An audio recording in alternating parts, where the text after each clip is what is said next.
Assalamualaikum warahmatullahi wabarakatuh. Alhamdulillah masih bisa dipertemukan kembali di mata kuliah pengantar lembaga keuangan walaupun dalam keadaan online ya. Gimana kabarnya teman-teman hari ini? Saya harap dalam keadaan sehat walafiat ya. Di sini kami mau presentasi tentang pajak bumi dan bangunan. Oke, sebelum ke materinya, saya mau perkenalkan dulu ya untuk anggota-anggotanya atau presentatornya. Untuk yang pertama yaitu ada Mas Usman Lakmat, kemudian yang kedua ada Mas Kriswanto, kemudian yang ketiga ada saya sendiri, Ifal Ibnu Faris, kemudian yang keempat atau yang terakhir itu ada Mbak Sally Febi. Untuk materi yang pertama, langsung saja saya persilahkan. Assalamualaikum warahmatullahi wabarakatuh. Perkenalkan, nama saya Usman Lamat. Saya sebagai pemateri 1. Di sini saya akan jelas pengertian pajak bumi dan bangunan. Pajak bumi dan bangunan adalah pungutan atas tanah dan bangunan yang muncul karena adanya keuntungan atau kedudukan sosial ekonomi bagi seseorang atau badan yang memiliki suatu hak atasnya atau memperoleh manfaat daripadanya.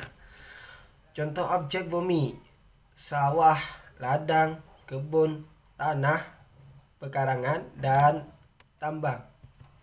Contoh objek bangunan: rumah tinggal, bangunan usaha, gedung bertingkat, pusat perbelanjaan, pagar mewah, kolam renang, dan jalan tol. Subjek pajak bumi dan bangunan. Subjek pajak bumi dan bangunan adalah orang pribadi dan badan yang secara nyata memiliki hal-hal berikut ini: mempunyai hak atas bumi, memperoleh manfaat atas bumi, memiliki bangunan, menguasai bangunan, dan memperoleh manfaat atas bangunan. Assalamualaikum warahmatullahi wabarakatuh. Perkenalkan, nama saya Kriswanto. Di sini saya akan menjelaskan sedikit tentang yang tidak termasuk objek pajak bumi dan bangunan. Ternyata tidak semua objek bumi dan bangunan bisa dikenakan PBB. Terdapat juga objek pajak yang tidak dapat dikenakan PBB. Namun, objek pajak tersebut harus memiliki kriteria tertentu yang tercantum dalam Undang-Undang Nomor 12 Tahun 1994 tentang pajak bumi dan bangunan.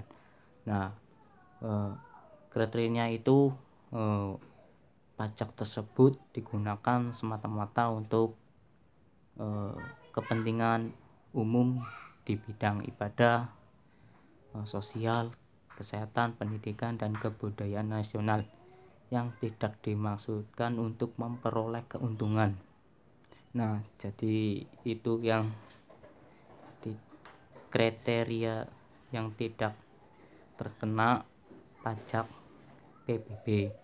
Lalu undang-undang yang mengatur pajak bumi dan bangunan, pemungutan atas PBB didasarkan pada Undang-Undang Nomor 12 Tahun 1994 tentang perubahan atas Undang-Undang Nomor 12 Tahun 1985 tentang pajak bumi dan bangunan.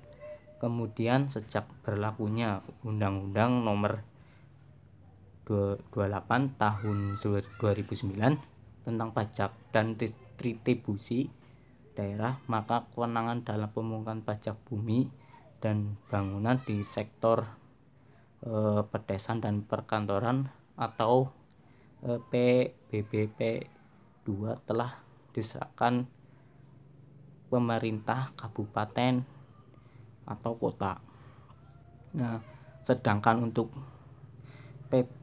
PBB sektor seperti pertambangan, perhutanan, dan perkebunan atau PBB P3 masih di bawah wewenang pemerintah pusat melalui Direktur Jenderal Pajak DJP. Ya, mungkin itu yang saya bisa sampaikan.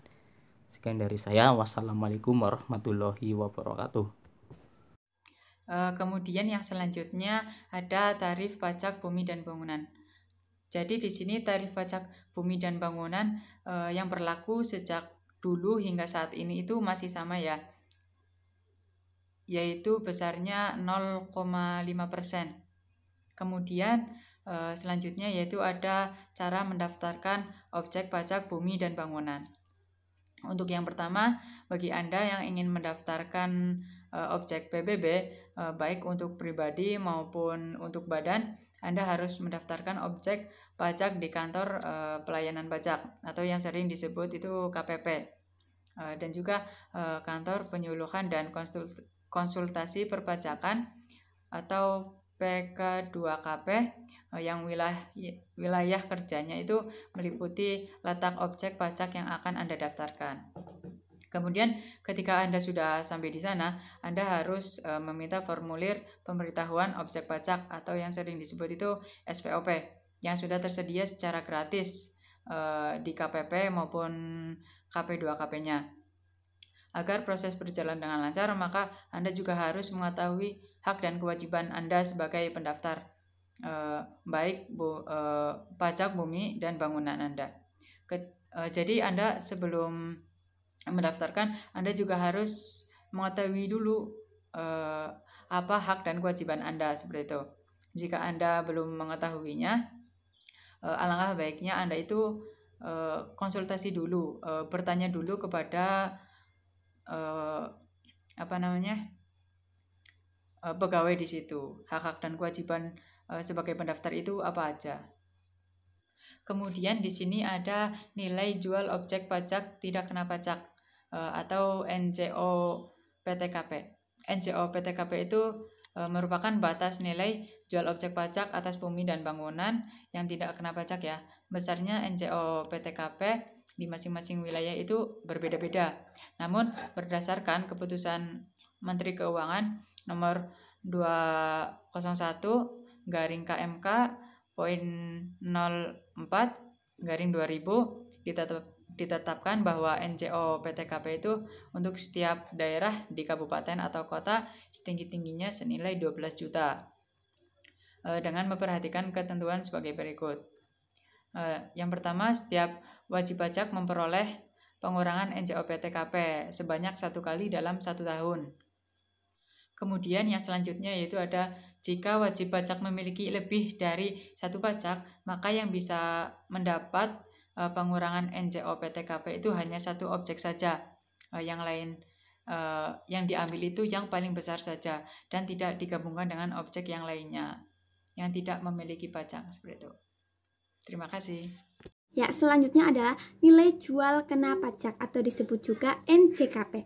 Nilai jual kena pajak merupakan dasar perhitungan PBB. NJKP juga dikenal sebagai achievement value atau nilai jual pajak yang akan dimasukkan dalam perhitungan pajak terutama. Artinya, NJKP merupakan bagian dari NJOP. Dalam KMK nomor 201/KMK 04/2000 terdapat ketentuan presentasi NJKP sudah ditetapkan oleh pemerintah. Berikut rinciannya. Objek pajak perkebunan sebesar 40%, objek pajak pertambangan sebesar 40%, objek pajak kehutanan sebesar 40%, objek pajak lainnya seperti pedesaan dan perkotaan dilihat dari nilai NJOP-nya, yakni jika kurang dari 1 miliar maka NJKP-nya sebesar 20%. Jika NJOP-nya lebih dari 1 miliar, maka presentasi NJKP-nya sebesar 40%.